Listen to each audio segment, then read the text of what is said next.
Qu'est-ce qui nous pousse réellement à agir? Pourquoi certaines personnes poursuivent-elles leur passion avec acharnement malgré les difficultés, tandis que d'autres peinent à trouver la motivation même face à des récompenses attrayantes? La réponse pourrait bien se trouver dans une théorie psychologique des plus convaincantes, la théorie de l'autodétermination, TAD, développée par deux éminents psychologues, Edward Deci et Richard Ryan.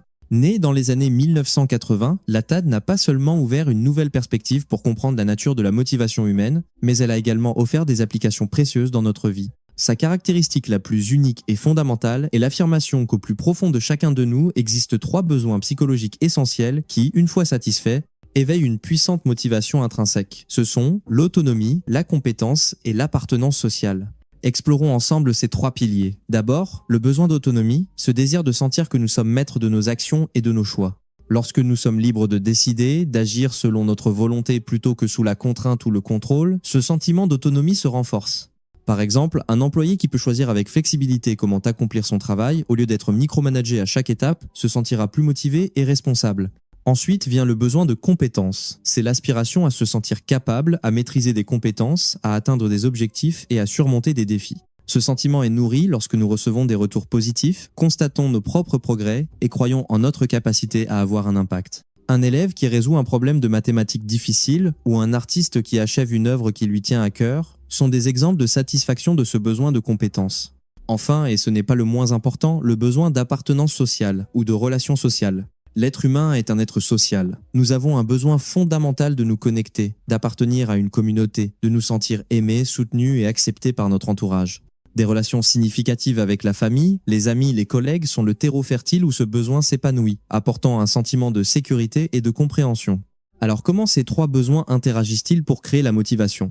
Deci et Ryan soulignent que lorsque l'autonomie, la compétence et l'appartenance sont satisfaits de manière harmonieuse, la motivation intrinsèque jaillit. C'est la forme de motivation la plus puissante, celle qui émane de l'intérêt, du plaisir et du sens que l'on trouve dans l'action elle-même, et non d'une récompense externe ou d'une pression. Un jardinier qui prend soin de chaque plante par amour du processus, un scientifique absorbé dans son laboratoire par curiosité, voilà la motivation intrinsèque. Inversement, si un ou plusieurs de ces besoins sont entravés, notre motivation tend à devenir extrinsèque, agir pour une récompense, éviter une punition ou plaire aux autres. Bien que pas entièrement négative, la motivation extrinsèque est souvent moins durable et peut même éroder le plaisir naturel que l'on trouve dans une tâche. La puissance de la théorie de l'autodétermination ne se limite pas à la théorie.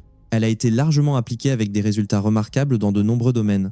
Dans l'éducation, donner aux élèves plus de choix dans leur apprentissage, reconnaître leurs efforts et leurs progrès, et créer un environnement de classe soutenant et amical les aide à être plus engagés et proactifs. En management, les dirigeants peuvent autonomiser leurs employés, leur offrir des opportunités de développer leurs compétences et cultiver une culture où chacun se sent connecté et respecté. Le résultat, un engagement, une créativité et une performance accrue.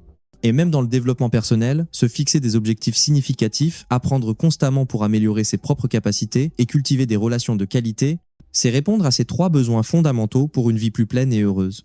Une découverte intéressante, et aussi un avertissement de Deci et Ryan, est que l'usage excessif de récompenses externes peut involontairement affaiblir la motivation intrinsèque. Lorsque l'action vise uniquement la récompense, la joie inhérente à la tâche elle-même peut s'estomper.